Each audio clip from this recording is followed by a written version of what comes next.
ഇന്ന് നമുക്ക് വളരെ ടേസ്റ്റി ആയിട്ടുള്ള ഒരു സോയാബീൻ കൊണ്ടൊരു ദോശ ഉണ്ടാലോ. ഇത് പെട്ടെന്ന് തയ്യാറാക്കാൻ പറ്റുന്നത്, അതുപോലെ നമുക്ക് ഹെൽത്തി ആയിട്ടുള്ളൊരു ഐറ്റമാണ്. അപ്പം നിങ്ങൾ ഇതുവരെ ഇതൊന്ന് ട്രൈ ചെയ്ത് നോക്കിയിട്ടില്ലെങ്കിൽ ഈ രീതിയിൽ ഒന്ന് ട്രൈ ചെയ്ത് നോക്കുക. അതിനുവേണ്ടി നമ്മൾ ആദ്യം കുറച്ച് കടലപ്പരിപ്പ് വെള്ളത്തിലൊന്ന് 3-4 മണിക്കൂർ കുതിർത്ത് വെച്ചതാണ്. അത് നമ്മളൊരു മിക്സിയുടെ ജാറിലേക്ക് ഇട്ട് കൊടുക്കുക. പിന്നെ അതുപോലെ തന്നെ നമ്മൾ സോയാബീൻ അതുപോലെ നമ്മളൊന്ന് കുക്ക് ചെയ്ത് എന്നിട്ട് അത് വെള്ളമൊക്കെ ഒന്ന് പിഴിഞ്ഞ് കളഞ്ഞതിന് ശേഷം നമ്മളത് മിക്സിയിലേക്ക് ചേർത്ത് കൊടുക്കുന്നു. പിന്നെ സ്പൈസസിന് അനുസരിച്ചിട്ടുള്ള പച്ചമുളക്, നിങ്ങൾക്ക് എരിക്ക് വേണ്ട പച്ചമുളകോ അല്ലെങ്കിൽ വറ്റൽമുളകോ ചേർത്ത് കൊടുക്കുക. ഞാനിവിടെ വറ്റൽമുളകാണ് ചേർത്ത് കൊടുത്തത്. പിന്നെ ആവശ്യത്തിന് ഉപ്പും അതുപോലെ തന്നെ പെരുംജീരകം എന്തായാലും ചേർത്ത് കൊടുക്കുക. ചേർത്തിട്ട് നമ്മൾ നന്നായിട്ടൊന്ന് അരച്ച് എടുക്കുക. അതിനുശേഷം നമ്മൾ ഇതിലേക്ക് ആവശ്യത്തിനുള്ള അരിപ്പൊടിയും കൂടി ചേർക്കണം. അരിപ്പൊടി ചേർക്കുന്നത് എന്തിനാണെന്ന് വെച്ചാൽ ഒന്ന് ക്രിസ്പിനെസ്സിന് വേണ്ടി. പിന്നെ നമ്മൾ ഇതിന് വേണ്ടി ഒരു സ്പൈസി ചട്നി ആയിരിക്കും ഇതിൻ്റെ ബെസ്റ്റ് കോംബോ. നമ്മൾ ഉപ്പും മുളകൊക്കെ ഇട്ടൊരു ചമ്മന്തി അരച്ചു. പിന്നുള്ളത് നമ്മളിതിലേക്ക് ആവശ്യത്തിന് വെജിറ്റബിൾസ് ചേർത്ത് കൊടുക്കുക.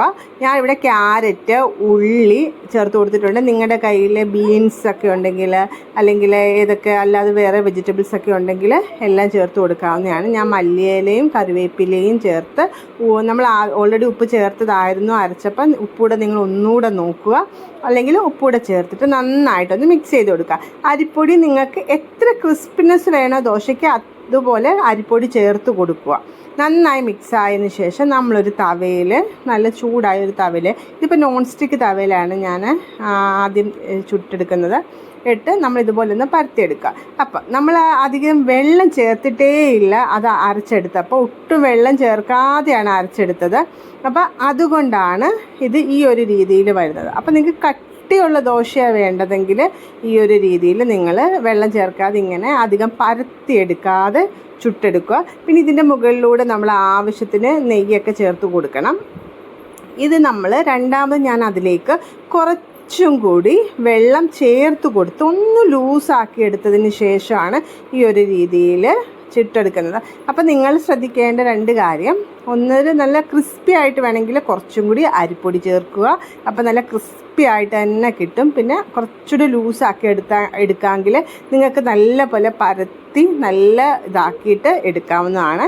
പിന്നെ നെയ്യോ ബട്ടറോ അല്ലെങ്കിൽ ഓയിലോ ഒക്കെ നിങ്ങൾക്ക് ചേർത്ത് നല്ല രീതിയിൽ മുരിച്ച് തന്നെ എടുക്കുക. നല്ല ടേസ്റ്റി ആയിട്ട് നമുക്ക് തന്നെ കിട്ടും. അതുപോലെ തന്നെ ഞാനിത് നോൺ സ്റ്റിക്കിലല്ലാതെ നോർമൽ തവയിലും കൂടി ഒന്ന് ട്രൈ ചെയ്ത് നോക്കുന്നുണ്ട്. എനിക്ക് തോന്നി നോൺ സ്റ്റിക്കിനേക്കാളും കുറച്ചുകൂടി നമുക്ക് നല്ല മൊരിഞ്ഞ് കിട്ടുന്നത് നോർമൽ തവയിലാണെന്ന് എനിക്ക് തോന്നി. അപ്പം നിങ്ങൾ എന്തായാലും ഒന്ന് ട്രൈ ചെയ്ത് നോക്കുക. അപ്പം നിങ്ങൾ ശ്രദ്ധിക്കേണ്ടത്, സോയാബീൻ ഇഷ്ടമല്ലാത്തവരും, പിന്നെ സോയാബീൻ ആണെങ്കിൽ അത്രയും വേണമെന്നുമില്ല, ഞാൻ എടുത്തപ്പോൾ കുറച്ച് എടുത്തുവെന്നേ ഉള്ളൂ. അപ്പം നിങ്ങൾ തയ്യാറാക്കുമ്പോൾ അത്രയും സോയാബീൻ ചേർത്തില്ലെങ്കിലും കുഴപ്പമില്ല. അതുപോലെ തന്നെ അരിപ്പൊടി നിങ്ങൾക്ക് വേണമെങ്കിൽ കുറച്ചുകൂടി കൂടുതൽ ചേർത്ത് കൊടുക്കുക. അല്ലെങ്കിൽ കുറച്ച് റവ ആയാലും കുറച്ചുകൂടി കൂടുതൽ ചേർത്ത് കൊടുത്താൽ നല്ല മൊരിഞ്ഞ് തന്നെ കിട്ടും. നിങ്ങളെല്ലാവരും ഇത് ഒരു വട്ടമെങ്കിലും ഒന്ന് ട്രൈ ചെയ്ത് നോക്കണം. നിങ്ങൾക്ക് തീർച്ചയായിട്ടും ഇഷ്ടപ്പെടും. സോയാബീൻ്റെ ആ ഒരു മണമോ ഒന്നും ഇതിലുണ്ടാകും. ചിലർക്ക് സോയാബീൻ ഇഷ്ടമല്ലായിരിക്കും, ആ ഒരു സ്മെല്ലൊന്നും ഇതിന് വരത്തില്ല. നമ്മൾ ഓൾറെഡി സോയാബീൻ കുക്ക് ചെയ്ത് അതിൻ്റെ വെള്ളമൊക്കെ പിഴിഞ്ഞ് കളഞ്ഞ് നല്ലതായിട്ടാണ് എടുക്കുന്നത്. അപ്പോൾ നല്ലതായിട്ട് കിട്ടും. വെജിറ്റബിൾസ് നിങ്ങളുടെ കയ്യിൽ എത്രയുണ്ടോ അത്രയും തന്നെ ചേർത്ത് കൊടുക്കുക. ഞാൻ പറഞ്ഞല്ലോ, ഇതിനൊരു സ്പൈസി ചട്നി തന്നെ നിങ്ങൾ തയ്യാറാക്കി നോക്കുക. അതായിരിക്കും ഇതിൻ്റെ ബെസ്റ്റ് കോമ്പിനേഷൻ. അപ്പോൾ നിങ്ങളെല്ലാവരും ഈ ഒരു രീതിയിൽ ട്രൈ ചെയ്ത് നോക്കിയിട്ട് ഫീഡ്ബാക്ക് കമൻ്റായിട്ട് അറിയിക്കണം. അപ്പോൾ നമുക്ക് അടുത്തൊരു സൂപ്പർ വീഡിയോയിൽ കാണാം. അതുവരെ എല്ലാവർക്കും താങ്ക് യു.